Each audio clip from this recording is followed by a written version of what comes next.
भोजपुरी के विख्यात लोक गायक विशाल गगन अपने शानदार गानों और डांस की वजह से लाखों दर्शकों का दिल जीत चुके हैं। वहीं कई फिल्मों में अपनी अदा जादू चला चुकी सिने तारिका पलक तिवारी की भी फैन फॉलोइंग जबरदस्त है।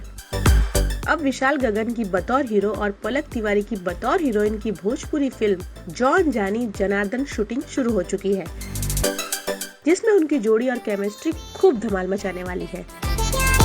फिल्म के मुख्य खलनायक गिरीश शर्मा होंगे। गायक और अभिनेता विशाल गगन ने बताया कि मुझे खुशी है कि मेरे गानों को फैंस और भोजपुरी दर्शक खूब पसंद कर रहे हैं। मैं फिल्म के निर्माता जेपी यादव और डायरेक्टर इंद्रजीत सिंह को दिल से धन्यवाद देता हूं। उन्होंने इस फिल्म में मुझे हीरो के रूप में कास्ट किया। फिल्म की नायिका पलक तिवारी ने कहा कि जॉन जानी जनार्दन अपने टाइटल की तरह ही एक अनोखी फिल्म है, जिसमें मेरा किरदार जबरदस्त है। हमें पूरा विश्वास है कि दर्शक इस सिनेमा को अवश्य पसंद करेंगे।